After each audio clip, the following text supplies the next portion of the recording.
శ్రీమాత్రే నమః. అందరికీ ఉగాది శుభాకాంక్షలు. మకర రాశి వారికి ఈ సంవత్సరం ఆదాయం 2, వ్యయం 8, రాజ్యపూజ్యం 1, అవమానం 2గా ఉన్నాయి. ఈ ఏడాది శని తృతీయంలో సంచరించడం వల్ల జీవితంలో మేలైన మలుపులు ఉంటాయి.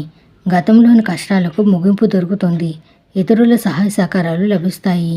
జూన్ 2 నుంచి అక్టోబర్ 31 వరకు గురువు సప్తమంలో ఉచ్చస్థితిలో ఉండడం వల్ల వివాహానికి, దాంపత్య బంధానికి అత్యంత అనుకూలమైన సమయం. వ్యాపారులకు లాభదాయకమైన సంవత్సరం. గురుబలం విద్యార్థులకు మేలు చేస్తుంది. ఆదాయ వనరులు పెరుగుతాయి. ఆస్తిపాస్తులు వృద్ధి చెందుతాయి.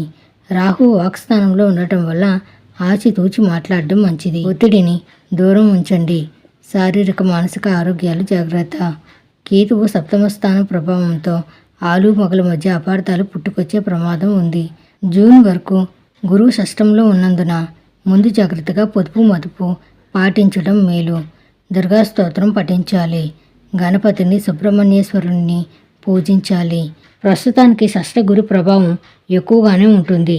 కష్టార్జితంలో ఎక్కువ భాగం వృధా అయ్యే అవకాశం ఉంది. జూన్ నుంచి మాత్రం ఒక వెలుగుతారు. సప్తమ స్థానంలో గురువు ఉచ్చస్థితికి చేరడం వల్ల ఈ రాశి వారికి కూడా మహర్దశ ప్రారంభం అయ్యే అవకాశం ఉంది. ఏడాది అంతా దాదాపు అనుకూలంగానే సాగిపోతుందని చెప్పవచ్చు. ప్రస్తుతం 6వ స్థానంలో ఉన్న గురువు వృత్తి ఉద్యోగాల పరంగా అప్పుడప్పుడు సమస్యలు, ఇబ్బందులు సృష్టించే అవకాశం ఉంది. ఏడాది అంతా కుజ శుక్రులు అనుకూలంగా ఉన్నందువల్ల ఆర్థిక స్థిరత్వం కలుగుతుంది. మాటకు చేతకు విలువ పెరుగుతుంది.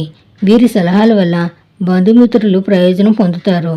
భాగ్యస్థానంలో ఉన్న రాహువు కారణంగా ఆదాయం బాగానే ఉన్నప్పటికీ డబ్బు వృధా కావడం, ఖర్చులు పెరగడం, ఇతరుల కోసం అప్పులు చేయడం వంటివి జరుగుతాయి. ధనస్థానంలో సంచరిస్తున్న రాహువు కారణంగా చదువులు, ఉద్యోగాల విషయంలో విదేశీ అవకాశాలు మీ ముందుకు వస్తాయి. గృహ వాహనాల సౌకర్యాల మీద దృష్టి పెడతారు. తల్లి ఆరోగ్యం మెరుగుపడుతుంది. తృతీయ స్థానంలో శనీశ్వరుడి సంచారం వల్ల మధ్య ధనయోగాలు పట్టే అవకాశం ఉంది. గురువు సప్తమ స్థానంలో ప్రవేశించిన దగ్గర నుంచి వృత్తి, ఉద్యోగ, వ్యాపారాల పరంగా అదృష్టం కలిసి వస్తుంది. ఆశించిన పురోగతి చోటు చేసుకుంటుంది. వైవాహిక జీవితంలో తరచూ అపార్థాలు చోటు చేసుకునే సూచనలున్నాయి. ఉద్యోగ, పెళ్లి ప్రయత్నాలకు సానుకూల స్పందన లభిస్తుంది. ప్రేమ వ్యవహారాలు నిదానంగా సాగుతాయి. పిల్లలు బాగా వృద్ధిలోకి వస్తారు.